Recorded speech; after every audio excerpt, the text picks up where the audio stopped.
Hello everybody, this video will allow you to obtain infinite numbers of rare candies, PPups, heart scales, and more through the almost completely unknown art of pickup RNGing. In order to do this, you need to know how to non-Seagate RNG well Pokemon in Gen 5. You also need lots of Pokemon at different levels that have pickup. And finally, a Pokemon with sweet scent. It helps that Teddiursa has both pickup and sweet scent. You may also require a Chatot, however, it's optional. First of all, what does pickup do? After each battle when you defeat a Pokemon, all the Pokemon in your party that have pickup have a 10% chance of finding an item. What items they find depends on their level, and different items have different rarities. The reason not many people are doing this is because the RNG reporter isn't programmed to do it yet, and the programmers have much bigger priorities. However, there is a tool in the RNG reporter that can help us. It's called the Researcher, which you've probably seen before but never understood how to use. Basically, it works exactly the same as the main window, except that you can make your own columns, and for this, you need to understand how the game generates the items in the first place. Using the PID RNG, the game takes the upper 32 from the current frame, times it by 100, and right shifts it along 32 places, which will always produce a number between 0 and 99. If the number is 9 or lower, it means the Pokemon will pick up an item, and if that's the case, the next frame will be used to determine that item, based on the Pokemon's level. The higher the number, the better and rarer the item. It does this for each Pokemon in party order. As you can see, by putting different level Pokemon in your party, the same frames can give you different items. Even though we can't search seeds using the RNG reporter, there is a trick that we can use to find a guaranteed minimum of 3 items. Standard Wonder Cards are generated in a similar way. The frame that each IV is generated on gets right shifted 27 places to give a number between 0 and 31. For both pickup and Wonder Card IVs, it's about these first few digits at the start of the number. This means that if you search for low IVs, you'll get low pickup numbers, and if you search for high IVs, you'll get high pickup numbers. So if you search for IVs alternating between low and high, the low ones will produce an item, and the high ones that follow will make it a rare item. The Wonder Card IVs are generated on the 23rd frame through to the 28th frame, after 0 advances. However, the pickup items are generated starting on the 5th frame after a battle starts. This means you have to count the frames so that you start your battle at least 5 frames before the Wonder Card IVs. You can advance the frame by listening to Chatot's chatter, saving, sweet scenting and running, or sweet scenting and defeating the Pokemon. You can use this to get other items near to your actual battle, in addition to the other 3. Okay, so the first thing you need to do is to open up the Time Finder for 5th Gen and make sure that you've selected Wonder Card. Advancements are best off being at 0, although you can change them if you want. By searching for an IV that's 3 or less, it will yield a pickup number that's 9 or lower, which means it will generate an item on the next frame. By having an IV that's 28 or greater, it will yield a pickup number that's 90 or higher. And the reason I've chosen 90 or higher is because I want to be getting these PPups down here.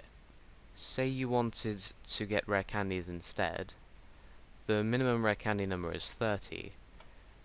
So you get out a calculator, find 30 out of the maximum possible value, which is 99, and times it by the maximum possible IV, which is 31, which gives you 9.39.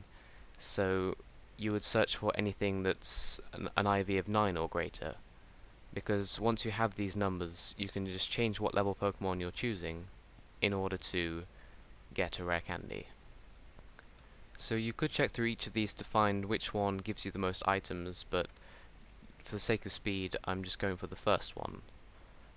So next you'll open up the Researcher and choose Black and White RNG. Paste the seed, and you may remember from earlier that it's the high 32 bits times 100, and then right shifted it 32 places. If you, either on the main page calculating the initial PID frame, or from the Time Finder if there are 0 advancements, you know that the starting frame is 46. If we go further down, we can see where the IVs we search for are, so that would be it there, alternating between high and low. So if you want the first Pokemon in your party to have an item whose value is 90, then you have to start the battle 5 frames earlier. So this is the 5th one, 4th, 3rd, 2nd, 1st. So the battle starts on frame 63. So if you start the battle on 63, then the first Pokemon in your party will have an item of 90. And the second one will have 96, the third one will be 91, and then the 4th, 5th, and 6th don't get anything. However, after the 6 items have been generated, if you have 6 Pokemon in your party, an extra frame is advanced. So this extra frame that gets advanced, we don't really know what it's for, but that explains why it's 6 plus the number of Pokemon with pickup plus the number of items, because there are 5 after the battle starts and 1 after pickup items are generated.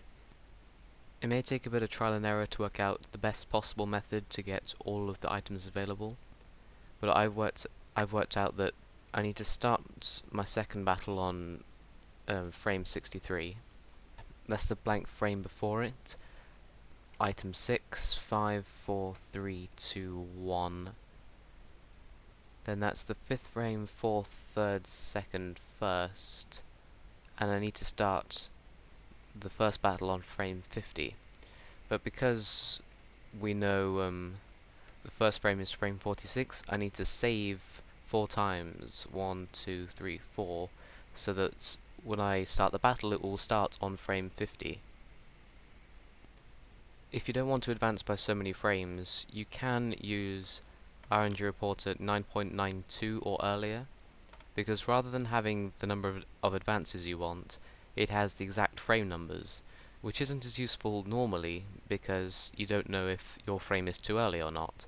Remembering that Wonder Card IVs are generated on the 23rd frame onwards, you know that if you start earlier, say in the 20s, you probably won't have to advance that far.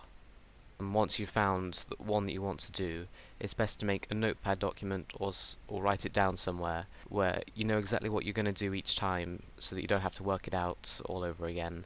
So save 4 times, battle and win, and I should get an item with value 72. And then if I battle and win in the next game, I get 90, 96, 91. Once you know the numbers of the items that you're going to be receiving, you should get a pickup table and find out what level Pokemon you need in each slot of your party in order to get the item you want. Bear in mind that a lot of pickup tables on the internet will be wrong, because I don't think they actually did the research in order to find it out, they just kind of guessed. So, or maybe they hacked, I'm not sure. But people who have tried it have found that Prism Scale and Leftovers are this way around as opposed to being swapped, as you might expect from all the others.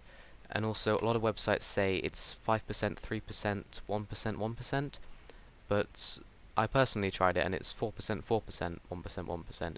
So these numbers should be correct, as far as I'm aware. And I'll have a link to a picture like this in the description.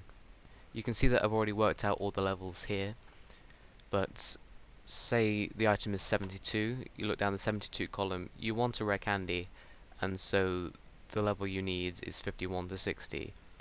And then with all these, it's the same again. Go down to the PPup that you want, 91 to 100, 91 to 100, 96, there's the PPup I want, 81 to 90. And it's best to save these, and if you find multiple ones, like you have one for rare candies, one for heart scales, one for PPups, just so that you don't have to work it out every single time. You can use the same good seeds over and over again. The best place to RNG is Route 1, because it's not far from a Pokemon Center, the Pokemon are weak, and there's only one roaming NPC, which normally doesn't make any difference. So let me just show you that I have all the Pokemon in my party where they need to be. The 2 Lillipups aren't actually going to pick anything up, so it doesn't matter what levels they are, but I still need them there with the pickup ability in order to make sure the right number of frames are advanced. So the next thing to do is to set the date and time ready to RNG.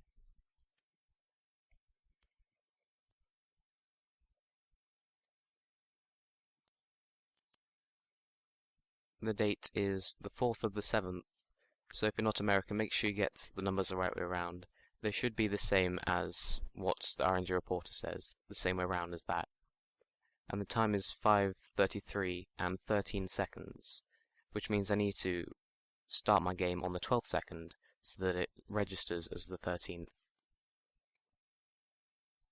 10, 11, 12. I don't need to press any buttons while it starts up.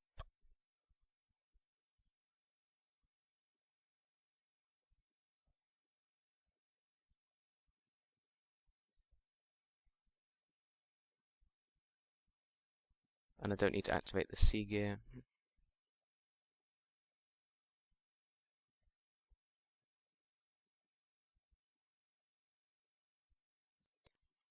Okay, so now I just need to save 4 times, which I'll probably skip out and just because it's boring to watch. Okay, so I just finished my 4th save, and now I need to start up the first battle. Sweet scent.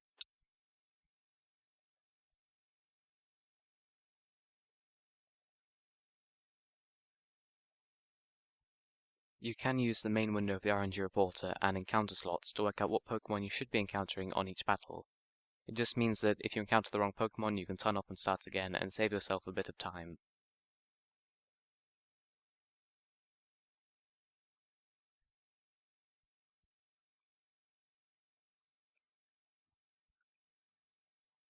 Okay, so now I need to check slot 6 of my party.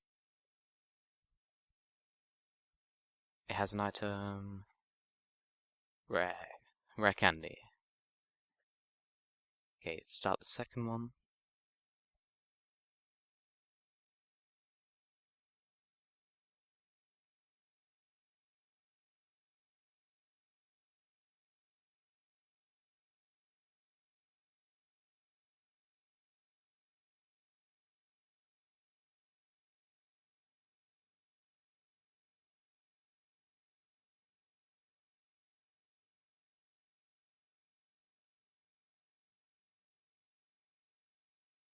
Okay, so I should have PPups in slots 1, 2, and 3.